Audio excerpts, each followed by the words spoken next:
वाहिगुरू जी का खालसा वाहिगुरू जी की फतेह। मोदी सरकार जिहड़ा बजट लैके आई है, वड्डे वड्डे जिहड़े इकोनॉमिस्ट है उन्होंने अपनी प्रतिक्रिया दी है, उन्होंने ये उत्ते रिएक्ट किया है।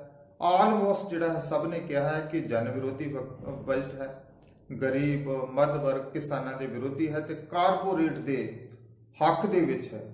जिन्नियां भी सरकारी जायदादां है सरकार उसकी नीलामी करन जा रही है, उन्होंने वेचण जा रही है, कारपोरेट के हत्थां दे विच देण जा रही है।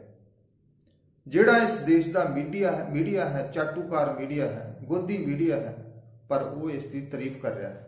सुधीर चौधरी जो जी न्यूज वाला है, सरकारी पत्रकार है, विकिया होया पत्रकार है, जो दिन भर मोदी की चाटूकारता करता है, बिना किसी डाटा देते हुए इस बजट की तारीफ कर रहा है। दूसरे पासे रवीश कुमार है एनडीटीवी वाला, जो कि मैगसेसे जिसनों अवार्ड मिलिया सी, वो निरपक्ष हो के इस बजट दे विच खामियां दस रहा है कि इस बजट दे विच गरीबां वास्ते, किसानां वास्ते, मध्य वर्ग के लोगों वास्ते कुछ भी नहीं। इस बजट दीयां धज्जियां उड़ा रहा है विद फैक्ट एंड फिगर।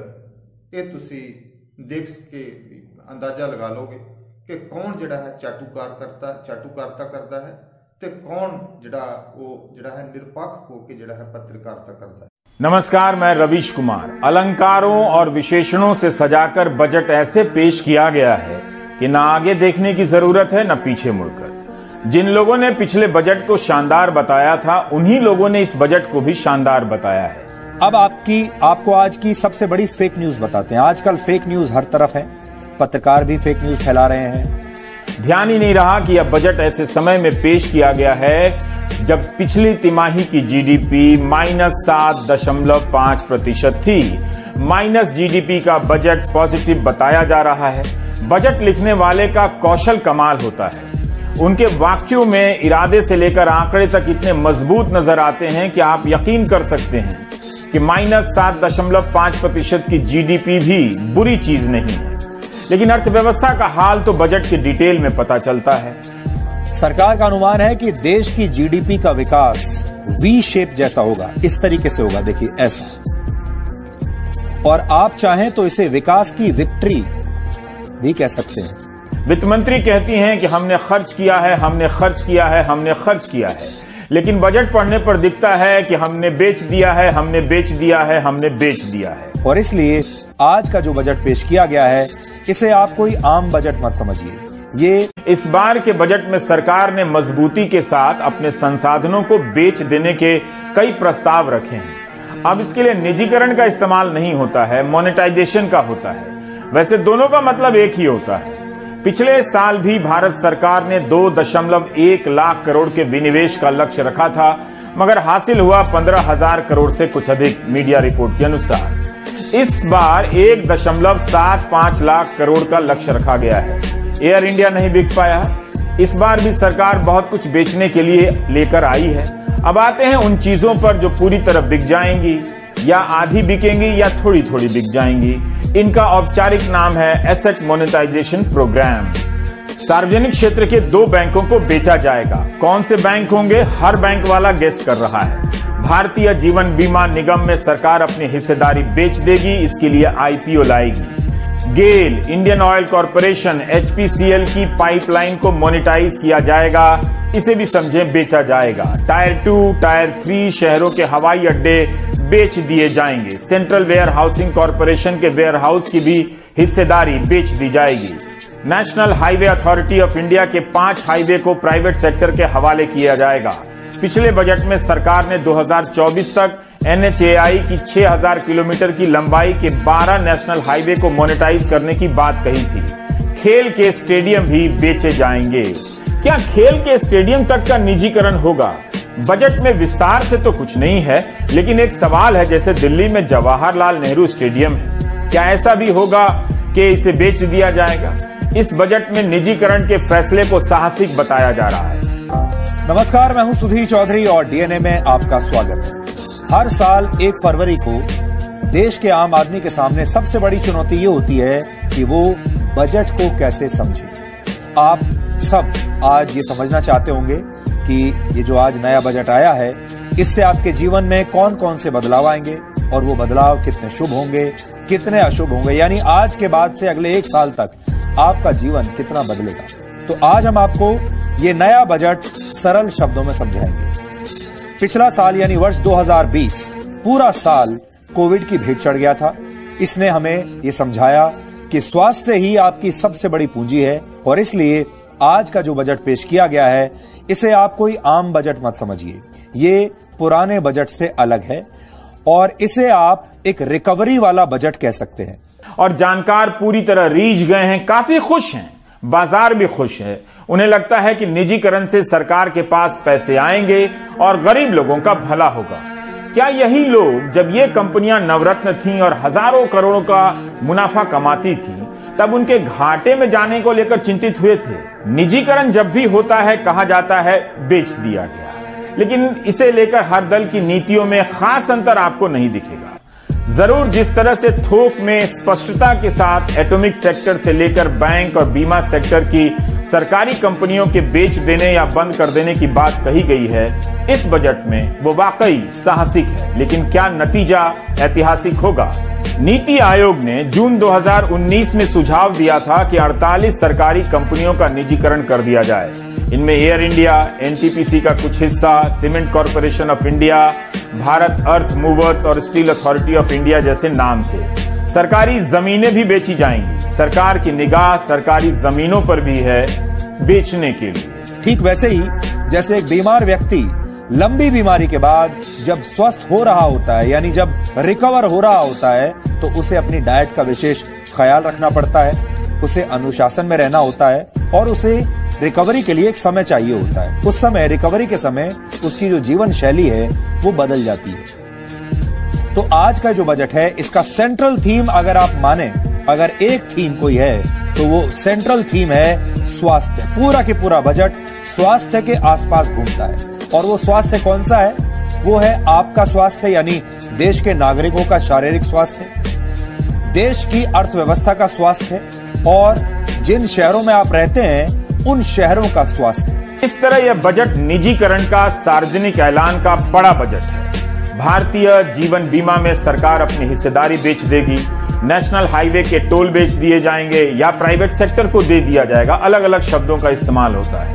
शहरों में प्राइवेट सेक्टर को 20,000 बसें चलाने के लिए एक मॉडल बनाकर दिया जाएगा, पीपीपी मॉडल। क्या इससे परिवहन विभाग की सरकारी बसों और डिपो पर भी असर पड़ने वाला है? सैनिक स्कूलों के बुनियादी ढांचे की हालत बहुत अच्छी नहीं है, उनके कर्मचारियों की भी हालत ठीक नहीं है। अब तक 29 सैनिक स्कूल हैं, कुछ और बन रहे हैं, लेकिन इस बजट में सरकार ने कहा है 100 और सैनिक स्कूल बनाए जाएंगे और एनजीओ के साथ प्राइवेट स्कूलों या राज्यों की मदद से बनाए जाएंगे। ये सैनिक स्कूल चलाने वाले एनजीओ कहां से आ जाएंगे, सरकार बता सकती है। पुरानी गाड़ियों को स्क्रैप करने के फैसले का स्वागत हो रहा है।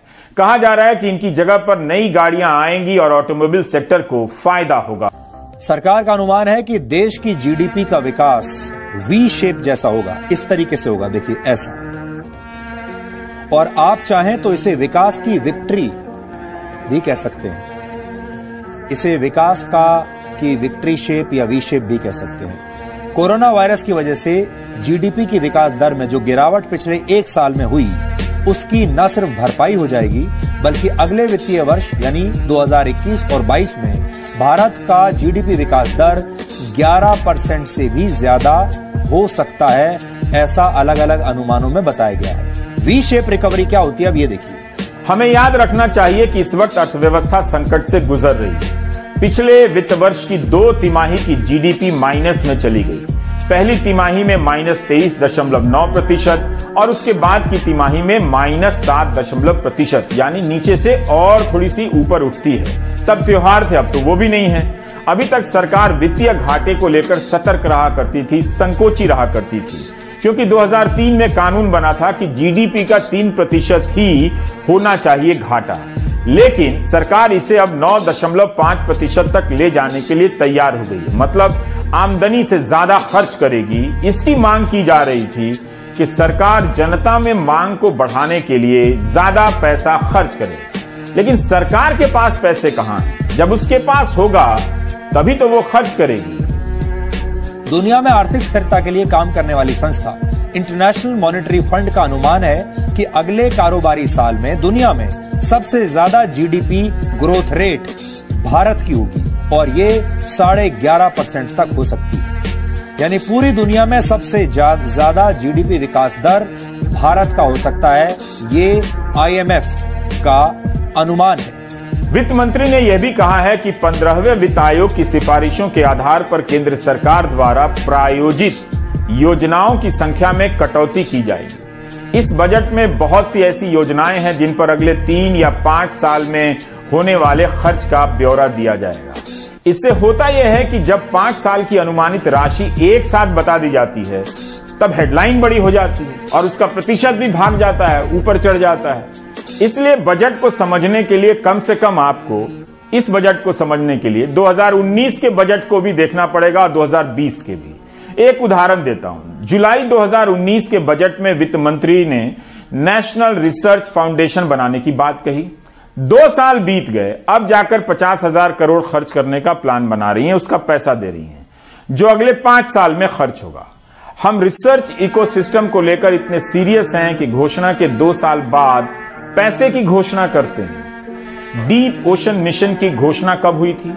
PIB की एक प्रेस रिलीज है। 30 मई 2017 को पृथ्वी विज्ञान मंत्रालय ने घोषणा की कि सरकार ने 8,000 करोड़ की डीप ओशन मिशन को मंजूरी दे दी है, जो जनवरी 2018 में लॉन्च होगी।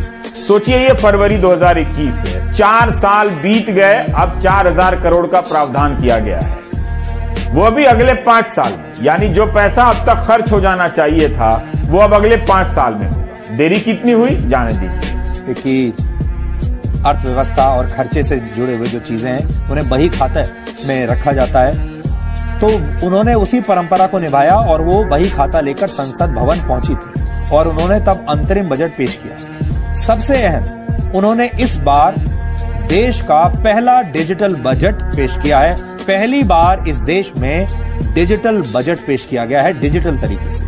वो बही खाते की जगह आज एक टैब लेकर, एक डिजिटल टैबलेट के साथ इस बार संसद पहुंची और इस नई परंपरा की शुरुआत उन्होंने आज से की है। तस्वीरों में आप देखिए, ये टैब लेकर गई हैं। इस बार उन्होंने बही खाते को रिटायर कर दिया और बही खाते की बजाय आज वो